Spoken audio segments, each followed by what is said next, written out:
Let me tell you about the 71 Dodge Demon I just dragged back from the dead. This ain't some cookie-cutter restoration.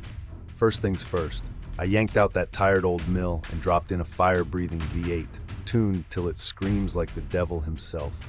The exhaust note alone will rattle your fillings and make your neighbors question their life choices. Candy apple red paint, laid down smoother than a Sunday morning, so bright it'll burn your retinas if you stare too long.